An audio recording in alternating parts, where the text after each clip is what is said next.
राहुल और कर्ण, दो भाई जो एक छोटे से गांव में रहते हैं।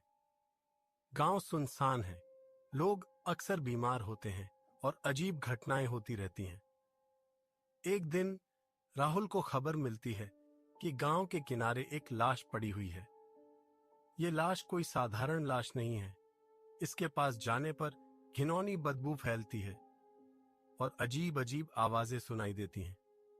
कर्ण भी राहुल के साथ वहां जाता है।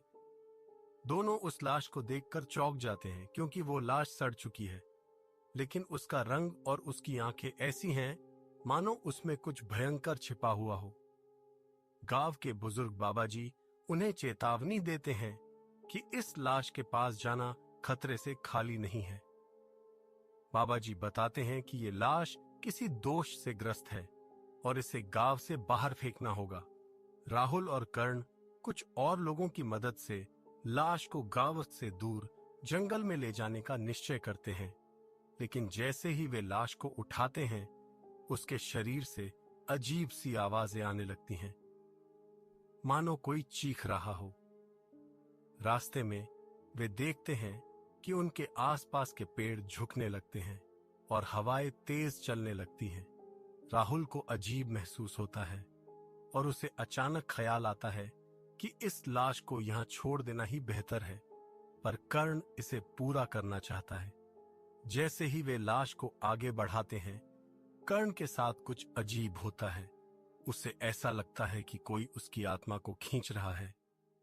कर्ण चीख उठता है और राहुल उसे संभालने की कोशिश करता है, लेकिन वो कुछ समझ नहीं पाता।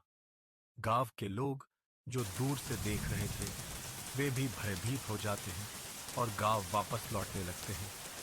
लेकिन राहुल और कर्ण का सामना कुछ ऐसे चीज से हुआ होता है जो उनकी सोच से परे है। राहुल और कर्ण उस डरावनी रात के बाद अपने घर वापस तो आ जाते हैं, लेकिन उनके दिलों में एक अजीब सी बेचैनी होती है। कर्ण की तबीयत बिगड़ने लगती है, उसे बुखार आता है और वह रातों में नींद से चीखते हुए उठता है। वह महसूस करता है कि कोई अंधेरे में उसे देख रहा है। राहुल भी बेचैन रहता है और गांव के कुछ अन्य लोगों के पास जाकर मदद मांगता है। बाबा जी उसे बताते हैं कि यह कोई साधारण बीमारी नहीं है। बाबा जी का मानना है कि जो लाश उन्होंने जंगल में छोड़ी थी, वह एक अभिशाप से ग्रस्त थी और अब कर्ण उस अभिशाप की चपेट में आ गया है। इस अभिशाप से बचने के लिए उन्हें कुछ अनुष्ठान करने होंगे, लेकिन यह प्रक्रिया खतरनाक हो सकती है। उसी रात राहुल और बाबा जी कर्ण के साथ अनुष्ठान करने का निर्णय लेते हैं। वे गांव के सबसे पुराने पीपल के पेड़ के पास जाते हैं, जहां बाबा जी मंत्रों का जाप करते हैं और कर्ण को धूप और काले तिल से शुद्ध करने का प्रयास करते हैं। लेकिन अनुष्ठान के दौरान कर्ण के शरीर में अचानक एक अलग ताकत आ जाती है और वह हिंसक तरीके से चीखने लगता है। उसकी आंखें लाल हो जाती हैं और उसकी आवाज बदल जाती है, जैसे उसके अंदर कुछ भयावह प्रवेश कर चुका हो। राहुल भयभीत हो जाता है, लेकिन बाबा जी उसे समझाते हैं कि डरने का समय नहीं है, उन्हें अनुष्ठान पूरा करना ही होगा। तभी कर्ण की आवाज में कोई और बात करने लगता है, जैसे कोई अदृश्य शक्ति उससे बात कर रही हो। कर्ण चिल्लाता है कि वे सभी जल्द ही मरने वाले हैं और गांव का नाश होना तय है।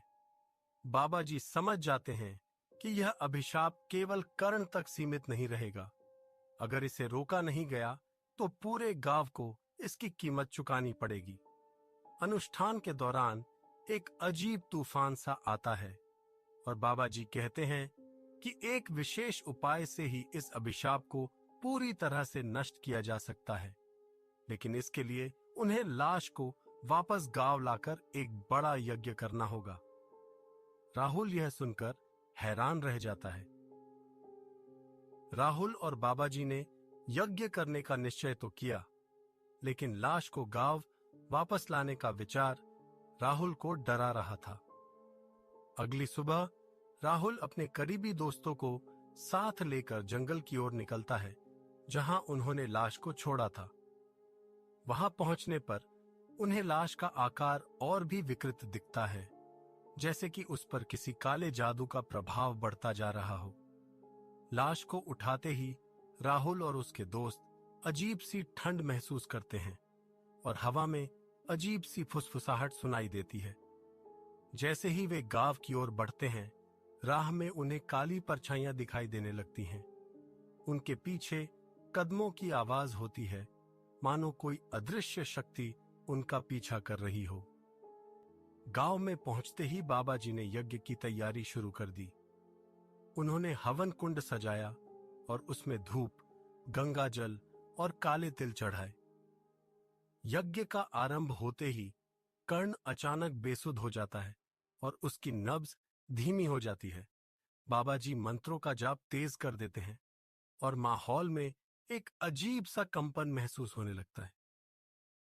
यज्ञ कुंड से निकलता धुआं चारों ओर फैलने लगता है और गांव में एक अजीब सी आवाज गूंज उठती है, जैसे किसी आत्मा की चीखें हों।